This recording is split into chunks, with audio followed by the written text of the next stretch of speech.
The Advanced Short-Range Air-to-Air Missile, also known by its United States identifier AIM-132, is an imaging infrared homing, heat-seeking, air-to-air missile, produced by MBDA. It is currently in service in the Royal Air Force, RAF, and Royal Australian Air Force, RAF, replacing the AIM-9 Sidewinder. ASRAAM is designed to outrange and outrun any other IR missile in service, allowing the pilot to fire and then turn away long before the opposing aircraft can close for a shot. It flies at well over Mach 3 to ranges as great as 50 kilometers, 31 miles, considerably over double the range of earlier designs. It retains a 50G maneuverability provided by body lift technology coupled with tail control. The project started as a British-German collaboration in the 1980s. It was part of a wider agreement in which the US would develop the AIM-120 AMRAAM for medium-range use, while the ASRAAM would replace the Sidewinder with a design that would cover the great range disparity between Sidewinder and AMRAAM. Germany left the program after examining the latest Soviet designs of the 1980s, deciding that a missile with far greater short-range maneuverability was more important than range. The British proceeded on their own, and the missile was introduced into RAF service in 1998. It has since been selected to replace Sidewinder in the Royal Australian Air Force and is being introduced to the Indian Air Force. Parts of the missile have been used in the Common Anti-Aircraft Modular Missile. History. Prior work. The first extensive use of IR missiles took place during the Vietnam War, where the results were dismal. The AIM-4 Falcon, the U.S. Air Force's primary missile, scored hits only 9% of the time it was fired, while the U.S. Navy's AIM-9 Sidewinder fared only slightly better, depending on the model. It became clear that there were two basic issues causing the problem. One was that the pilots were firing as soon as the missile saw the target in the seeker, any time it was in front of the launch aircraft. However, the seekers had a very limited field of view, so if the target aircraft was flying at right angles to the launcher, it would fly out of the seeker's view even as it left the launch rail. The other is that the rocket motor often burned out long before the missile reached its target, which is common with missiles, a typical motor burn time being around 4 seconds, the missile maneuvering on its velocity energy after motor burnout. One attempt to improve matters was made starting in the late 1960s by the Hawker Siddeley Tail Dog, initially a private project but later officially supported as SRAAM. SRAAM's basic premise is that if pilots wanted to fire when the target was anywhere in front, then the missile should work in those situations. The result was a very short-range but extremely maneuverable weapon that could turn rapidly enough to keep the target in view no matter the launch parameters. However, by 1974 the program had been downgraded to a pure development project, and was later cancelled. The US started a similar project, AIM-95 Agile, to arm the new F-14 and F-15. This was similar to SRAAM in concept, but somewhat larger in order to offer range about the same or better than Sidewinder. Development was cancelled in 1975. Meanwhile, an entire different set of criteria led to the Dornier Viper, whose design maximized range.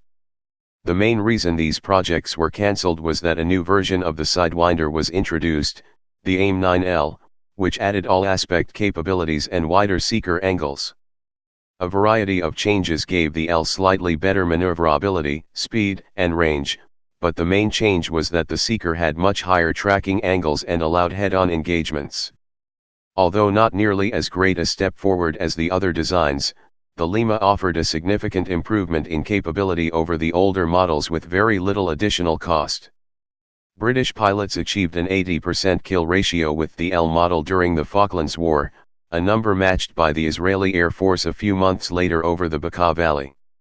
US experience with the Sidewinder since then has been mixed, with a percentage kill of just under 60% for the F-15, but almost zero for F-16S and F-18S, which suggests pilot training is the primary factor in success. AMRAAM and ASRAAM. In a series of tests in the mid-1970s, the U.S. Air Force found that their existing AIM-7 Sparrow missile had an effective range against fighter targets no better than the ostensibly much shorter range Sidewinder. This was due to the need for the launching aircraft to keep flying towards the target in order to allow its radar to continue illuminating the target.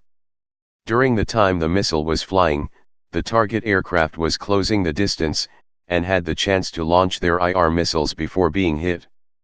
This resulted in mutual kills, obviously undesirable. The fighter mafia examined these results and concluded that they proved what they had been saying all along: a smaller, cheaper aircraft armed with simple but effective weapons is just as good as a more complex and expensive system, but could be purchased in greater numbers. The U.S. Air Force looked at the same results and concluded the solution was to design a new, expensive, and complex weapon to replace the Sparrow.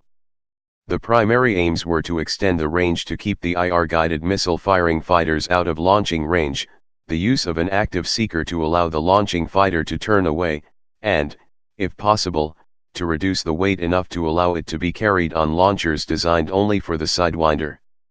The result was the AIM-120 AMRAAM project, with the initial versions having a range of 50 to 75 kilometers. The AMRAAM also presented a new problem: between the Sidewinder's short range and AMRAAM's long range was a significant gap.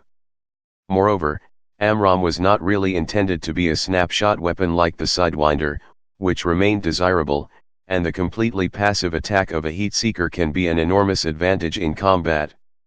A new IR-guided missile designed to act as a counterpart to AMRAAM would be a very different design than the AIM-9L, which had always been intended solely as a stopgap measure.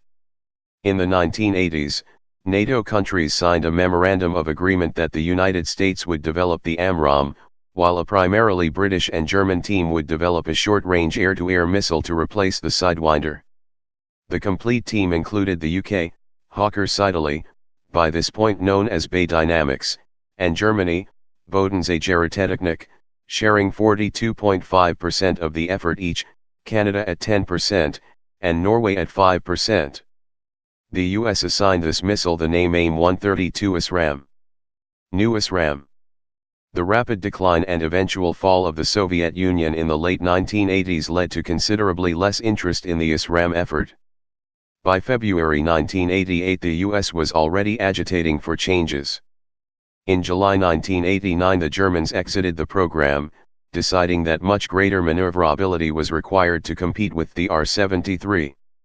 They began redefining it purely to RAF needs, sending out tenders for the new design in August 1989. This led to the selection of a new Hughes focal plane array imaging array seeker instead of the more conventional design previously used, dramatically improving performance and countermeasure resistance. A UK contest in 1990 examined the new ASRAAM, the French ASRAAM, and a new design from Bodensee Gerätetechnik, their version of the ASRAAM tuned for German needs. In 1992 the Ministry of Defense announced that ASRAAM had won the contest, and product began in March that year. The German design, now part of DLBGT Defense, became the IRIS-T. While ASRAAM was entering production, the US had decided that they too desired better turning performance and found the British unwilling to commit to further changes. At the same time, the strengthening European economy and the resulting changes in exchange rates made the ASRAAM less financially attractive. Using some work carried out by the Navy, the Air Force then began their own program, AIM-9X, selecting the same Hughes seeker as the new ASRAAM. In January 1995 British Aerospace Dynamics arranged for financing from the British government to enter the ASRAAM in the AIM-9X contest. The testing concluded in June 1996, with the result that the ASRAAM did not meet the US requirements. UK development and manufacture went ahead and the first ASRAAM was delivered to the RAF in late 1998. It equips the RAF's Tornado GR4 and Typhoon. It was also used by the RAF's Harrier GR7 force until its retirement. In February 1998 ASRAAM was selected by the Royal Australian Air Force for use on their F/A-18 Hornets following competitive evaluation of the improved ASRAAM, the Rafael Python 4 and the AIM-9X. In March 2009 the Royal Australian Air Force successfully carried out the first in-service lock-on after launch firing of an ASRAAM at a target located behind the wing line of the shooter aircraft. Description. Characteristics. Whereas IRIS-T and AIM-9X concentrate on short-range maneuverability, like the SRAM and Agile before them, ASRAAM represents a different design philosophy. ASRAAM is intended to detect and launch against targets at much longer ranges, as far as early versions of the AMRAAM, in order to shoot down the enemy long before it closes enough to be able to fire its own weapons. In this respect, the ASRAAM shares more in common with the AMRAAM than other IR missiles, although it retains high maneuverability. To provide the needed power, the ASRAAM is built on a 16.51 cm, 6½ inch, diameter rocket motor compared with Sidewinder's, AIM-9M and X, and IRIS-T's 12.7 cm, 5 inch, motors, which trace their history to the 1950s unguided Zuni rocket. This gives the ASRAAM significantly more thrust and therefore increased speed and range up to 50 km. The main improvement, which was also made on the latest version of the AIM-9 Sidewinder, is a new 128x128 resolution imaging infrared focal plane array, FPA, seeker manufactured by Hughes before they were acquired by Raytheon. This seeker has a long acquisition range, high countermeasures resistance, approximately 90 degrees off-boreside lock-on capability, and the possibility to designate specific parts of the targeted aircraft, like cockpit, engines, etc. The ASRAAM also has a LOAL, lock-on after launch, ability, which is a distinct advantage when the missile is carried in an internal base such as in the F-35 Lightning II. The ASRAAM warhead is triggered either by laser proximity fuse or impact. A laser proximity fuse was selected because RF fuses are vulnerable to EU intervention from enemy jammers. Sram P3i. In 1995, Hughes and British Aerospace collaborated on the P3i ASRAAM, a version of ASRAAM as a candidate for the AIM-9X program. The P3i would have been very much like the AIM-132, but with the addition of thrust vectoring to provide increased agility and to carry a larger warhead to meet the requirements expressed by the U.S. Navy-led AIM-9X program. The ultimate winner was the Hughes submission using the same seeker but with the rocket motor, fuse, and warhead of the AIM-9M.